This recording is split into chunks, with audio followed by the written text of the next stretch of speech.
Alright, we're going to go ahead and see if we can reset. Okay, so we won't count that. And that was yesterday, so we did about half of that. So, here we go.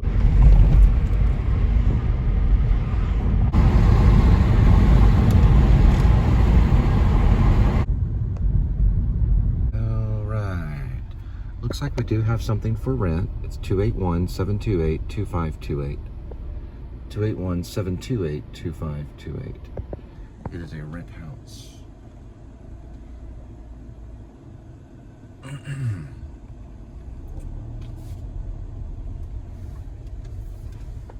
5413 is the address. Durham.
Looks like we did,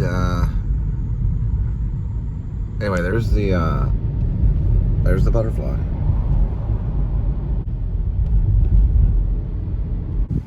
$709.3 1.2.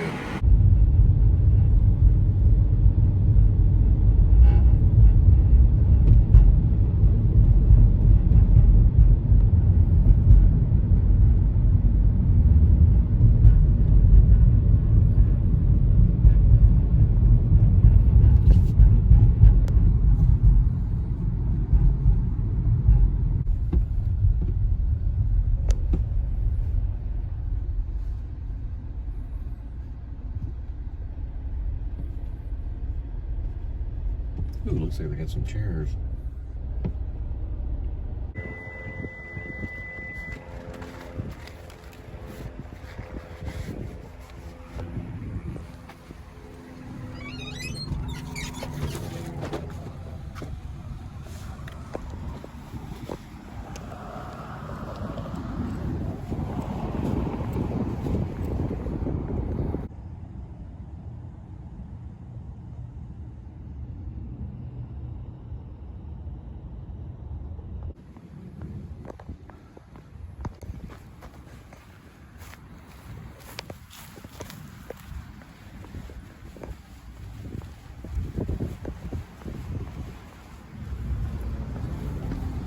All right, we got an 8:22, 1 minute, 0.6.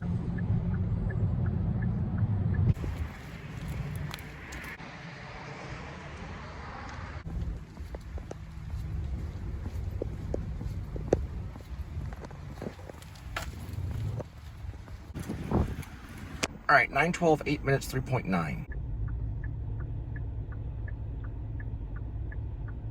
And they're all the way from California.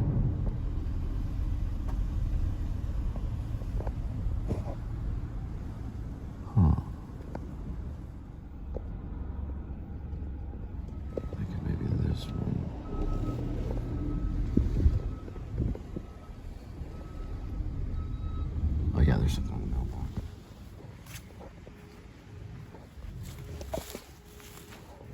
Alright, so when I'm doing this kind of work, there is something I just want to give kind of like a little hint you want to be kind of, you want to be kind of like very simple on wording. So really what you're doing when you're dropping off the actual Italian food, pizza, whatever it is that you're dropping off, whatever it is you're dropping off, you want to be kind of like, here it is, you know. I always say keep it level, because if it's in, you know, a dish, if they move it over to the side, it'll drip out. It's hot. And then I say have a good one, and that's about it. You know, if they start talking about a tip and all that stuff, I just smile real big and act dumb, because you're more likely to probably get a better tip just kind of being quiet and smiling than trying to explain, you know, like where the tip thing is. And they don't really, it sounds funny. Like, oh, here's where you tip. If for some reason that doesn't work, and I don't know why, you just smile and look stupid. That's what I'm learning. And I've been doing this for about 5 years. And also writing a werewolf screenplay. But that's what you know, now the werewolf, of course, looking stupid and smiling, that might work too. But, and I'll think about that later. But in this kind of thing, you just want to be, you know, kind of quiet. Because they know about the tip. You don't have to remind them. You don't have to say, oh, this is where you put the tip. Or it looks like there's not a tip on, because sometimes we do, like, it's kind of hard to explain the whole thing. I don't want to get into the whole, I'm kind of secretive, a little bit of secretive about some of it, but it's kind of hard to do without sounding like, give me a tip. You don't want to do that. And you don't want to go like this. But you could try it, but I probably wouldn't, because they don't have to tip. What you want to do is you want to use words like, here you go, keep this level, and here it is, that kind of thing. You know, you don't really want to say a whole lot. And if they choose not to, you know, then that's their prerogative, you know. That's how they deal with things, you know. You can't have like a big ordeal about it. But I've got a lot of stories about Uber when I worked with Uber, and I wrote a whole screenplay on it. I think it could be a good screenplay, but I kind of mixed it with a lot of different comedies, and like for example, Some Like It Hot with Jack Lemmon. I was a big Jack Lemmon fan. But it's a long one. It's called Once in a Lifetime, and we did some segments of it already. Kind of like Blood Simple. Have you ever seen Blood Simple? Well, the Coen brothers did a trailer for Blood Simple, and it's a really weird trailer. Okay, it doesn't look like the Coen brothers stuff, but they did a trailer for Blood Simple before they did Blood Simple, and then they did Blood Simple, or was it Miller Crossing? No, I think it was Blood Simple. It was Blood Simple. And we did the same thing with Once in a Lifetime, only, you know, we haven't got any catches or anything on it. We haven't really presented it for a lot of people. But it's about this crazy Uber driver, and his ratings start to drop. I don't know if I show that in the screenplay. I think I might hint to it. So he starts doing all this weird stuff to try to keep his ratings up, because if your ratings go down, they drop you. They'll fire you. And so he eventually decides to start a whole new account with his wife, because he's married. Only she's kind of like signs up for him kind of thing and doesn't want to do it. Of course, a lot of people don't want to. It's kind of tough work. So he dresses up like a lady and pretends like he's his wife, so that he could continue to be an Uber driver. And it's a funny one, but there's some harsh drama. There's tons of drama. Believe it or not, it calls for a David Byrne character. Yeah, that's why it's called Once in a Lifetime. And he ends up in the kind of one of the climactic points of the movie. He gives David Byrne a ride from the airport to the arena, you know, to the stadium that he's playing in. It was like back when he was doing America Utopia. I actually got that idea because I had a conversation through Facebook Messenger with David Byrne, or someone who appeared to be David Byrne. When I went back to check the account, it said count no longer active. Not on me, but on the other one, on the Facebook Messenger. So I don't know if it really was him. But he said he was coming to town with American Utopia, and he said someone was messing with his Clark, and I don't know what that means. I don't know if I put that in the screenplay, but that's what it said in the Messenger, that someone was messing with his Clark. I don't know what that means.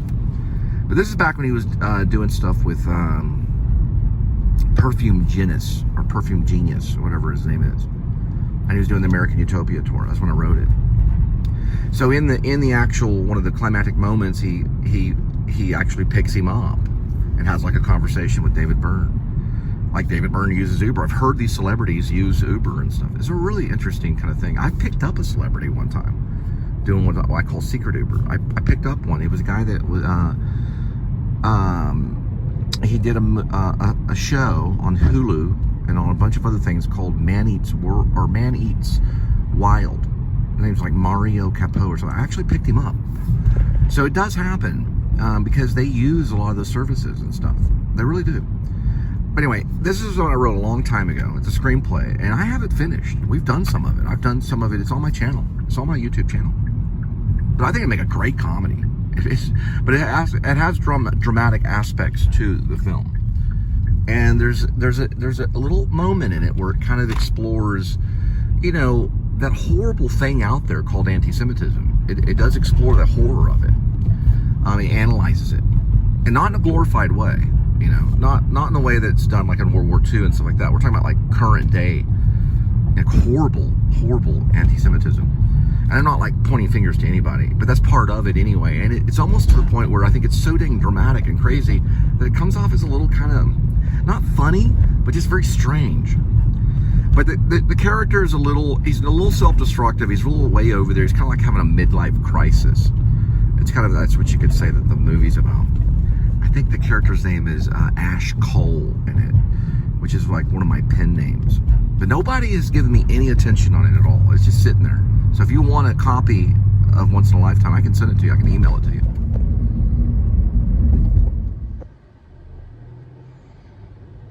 All right, another day of delivery. We're going to head back to see Linda and Kitty.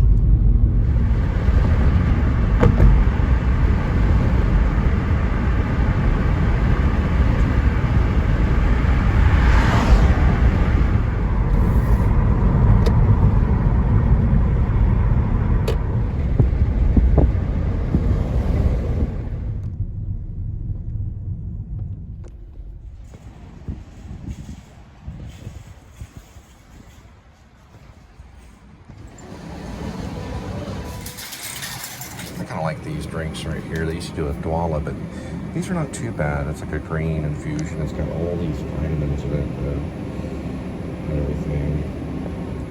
Every once in a while, they're pretty good.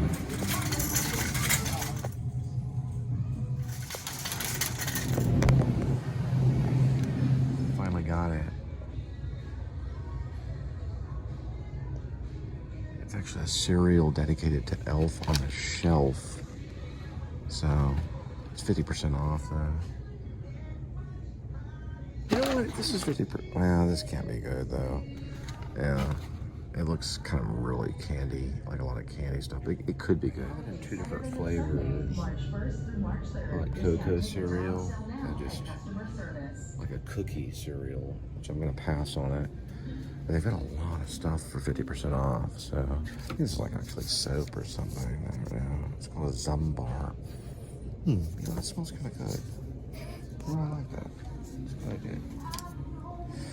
I just got tons of stuff back here in Tom Thumb. Every time I go here, it's 50% off on all of this stuff. Everything from shampoo to just everything.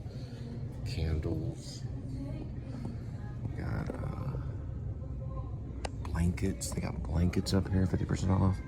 It's peppermint syrup, just candy corn.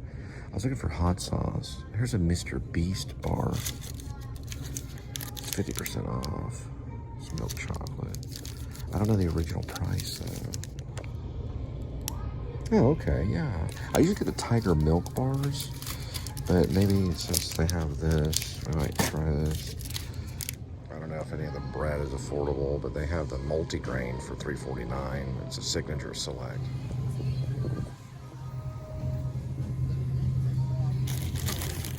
It might be worth getting. $3.49 is not too bad. I'm gonna save a little bit on this one.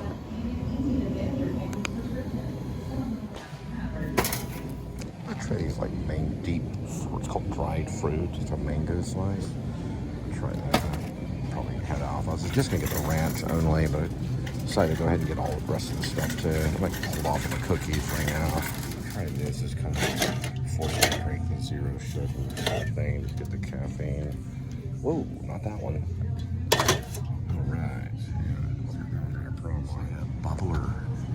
It's I was looking for something kind of bubbly, you know. This is interesting. It's like an anti. It's got 5 calories. I'm gonna try it out. It's $2.19. It's antioxidant sparkling water.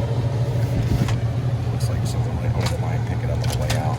I'm always looking for something like this to kick back when you're in the car. You can buy 2 of them, you get 1 for free. So it's only 5 calories. So I was getting this thing right here, and like the Coke that I was getting, like right there, it was like open, it spilled on my Zoom bar. So I'm gonna see if I can find another one. This is like a soap bar. Look through this whole mess to see if I can even find out where I got it. I don't even know. Like a Zoom bar and a Coca-Cola spilled on it. It's like, what in the world? I was grabbing one of those Coke things. I guess they stocked it wrong.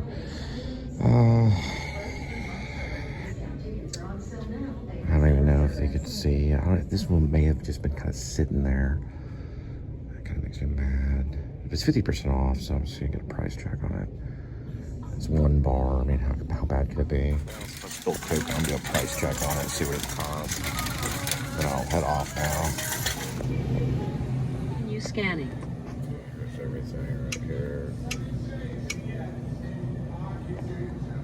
Your total savings is snap out at 40.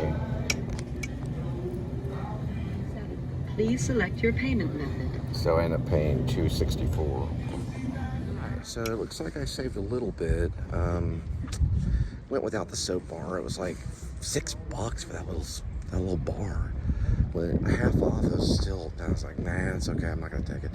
I did get some cat food and some other stuff. One of these little Mr. Beast bars, which like look pretty good. And then I've got this bubbly drink right here, which is Bubbler. So I'm gonna try these 2 things out on the way back, and we'll head back and drop everything off to Linda and Kitty.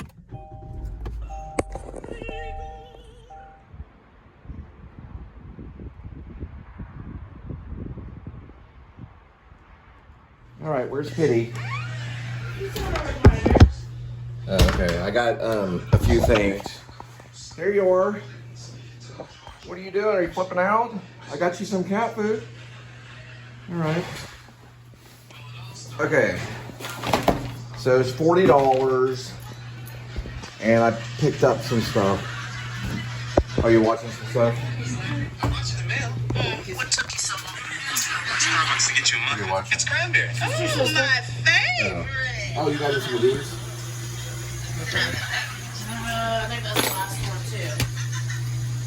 And then the appetizer. That's all we got. I didn't have. Well, here he comes. Kitty.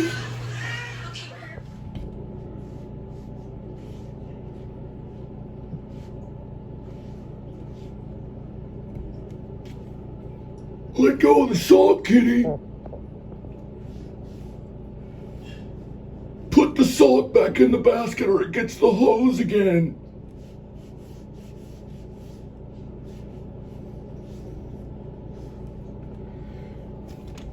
Put the salt in the basket or it'll get the hose again.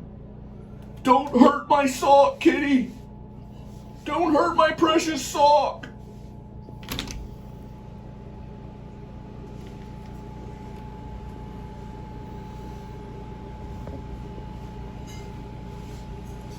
Are you a size 14? Here, take the sock, Kitty. Do something with it. in the basket, kitty. Put it in the basket. Put the sock in the basket, kitty.